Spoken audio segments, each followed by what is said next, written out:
الحمد لله رب العالمين والصلاة والسلام على أشرف المرسلين نبينا محمد وعلى آله وصحبه أجمعين. We continue with the book of At-Targhib wa Tarhib by Imam Al-Mundiri rahimahullah, and still in the chapter titled الترغيب في الاقتصاد في طلب الرزق والإجمال فيه وما جاء في ذم الحرص وحب المال. The encouragement, the rewards, and being moderate and seeking rizq provisions and to be at ease, more or less meaning, and what came some of the text about condemning greed and the love of wealth that would take the person away from what Allah subhanahu wa ta'ala created him for. And as we heard in the hadith before, it's all related to one's aqidah, one's belief.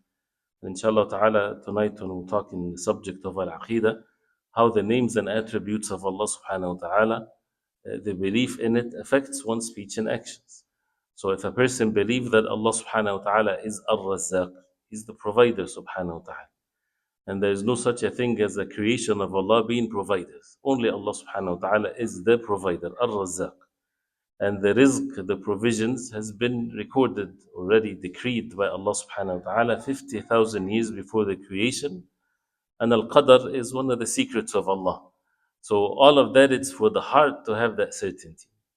Physically, as we heard, and as the hadith talks about that clearly, being taken the means physically, this is a must. And whoever denies taking the means, he's insane. So we don't even address him with anything. The subject of the means is only for those who have sanity. Allah subhanahu wa ta'ala gave us aql.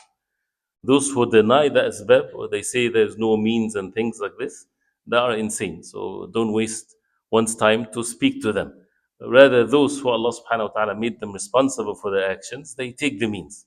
But the hearts are content, not terrified, not panicking, not seeking haram as a result of this, not overdoing the halal in an excessive way that it would take over other rights in our life. So to have the balance basically, and to have the heart well established upon these matters of belief. And we heard the hadith of the Prophet عليه الصلاة والسلام, لو فر أحدكم من رزقه أدركه كما يدركه الموت. If one of you run away, flees from his provisions, from his rizq, it would reach him the same way death would reach him. So no one will escape from his rizq.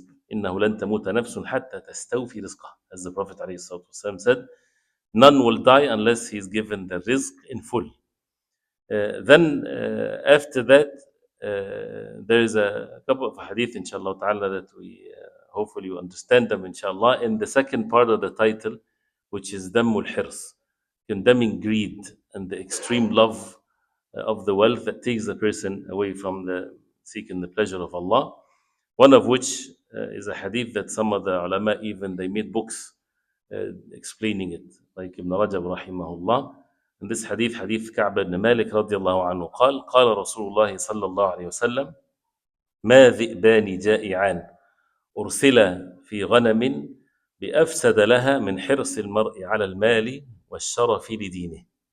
This hadith is reported by Imam al-Tirmidhi and others, and it's a sound hadith, which more or less meaning ما ذئبان, there is no two hungry wolves. ما ذئبان جائعان, there's no two hungry wolves. أرسلا في غنم, that means they were let loose in among sheep. بأفسد لها من حرص المرء, they are not more destructive, they're more destructive than حرص المرء, than the greed or the man's greed for wealth and status to his religion. To his religion, that means destructive to his religion. So here, this beautiful example that the Prophet ﷺ gave: two hungry wolves let loose in a flock of sheep. What would these two hungry wolves would do? Most likely, they won't leave one safe. They will destroy them. Especially that no dog will race them out or anything like this. They're left all night to do whatever they want. And what they do is they don't eat necessarily, and then they're satisfied and they leave. No, they destroy them. They try to kill them all.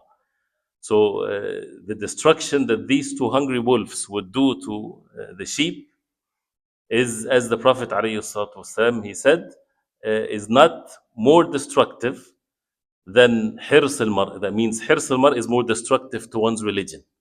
The greed of the person to have money, and was-sharaf. Two things, money and a-sharaf, to have status. This is how it's destructive to one's religion.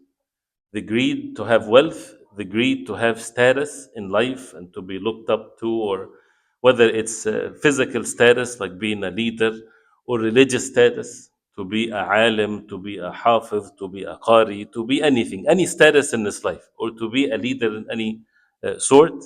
And this is only known by Allah subhanahu wa ta'ala, because the hirs is something that is in the heart. So this greed that a person wants to be in such a position, it destroys one's religion.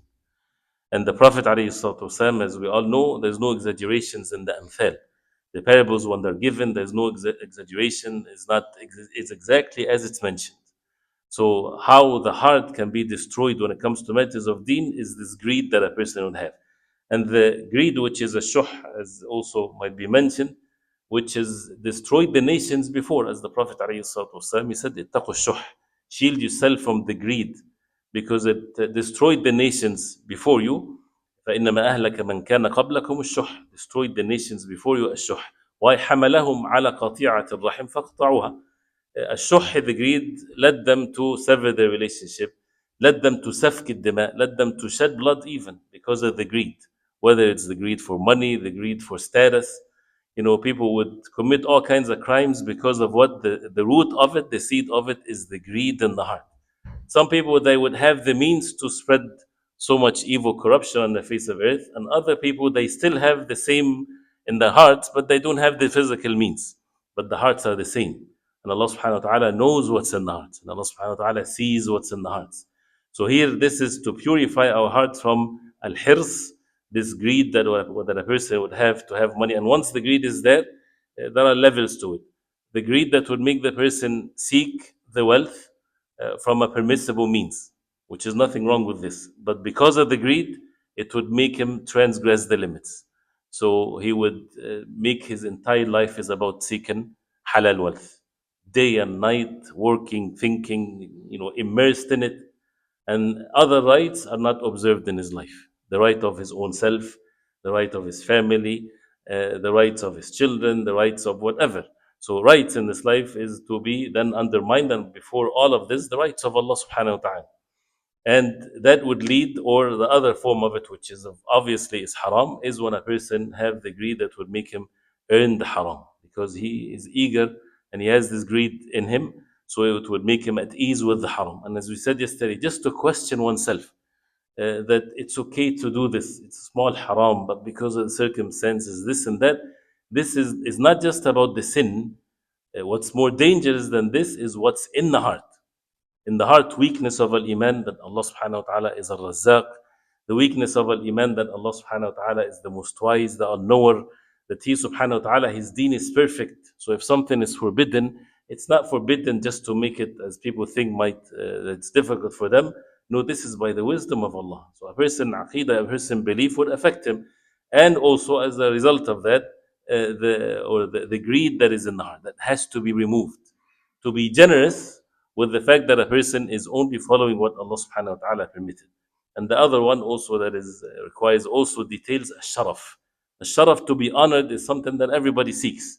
But the greed in it, that a person wants to have status in this worldly life, that would make him also have hasad, envy, commit sins, seek greed with matters of money and things like this. So these two types of things ruins one's religion, as also many hadith of the Prophet ﷺ says, when it comes to the leadership in the deen of Islam, whoever seeks it and people know that he is seeking it, then it's not to be given to him.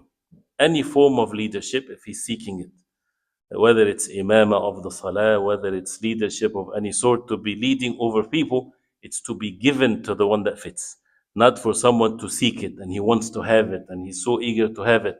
If a person has this in his heart, he has to humble himself and turn to Allah subhanahu wa ta'ala to purify his heart from this. And if it's given to someone that fits, then he will be helped by Allah subhanahu wa ta'ala, and otherwise he won't be helped. And there's also a hadith, clear hadith of the Prophet ﷺ in this subject. So we ask Allah subhanahu wa ta'ala to protect us from the evil within our own selves, and we continue inshallah ta'ala with more. صلى الله وسلم على محمد وصحبه وسلم. And inshallah, a few minutes we'll continue with the Aqidah, inshallah, tonight.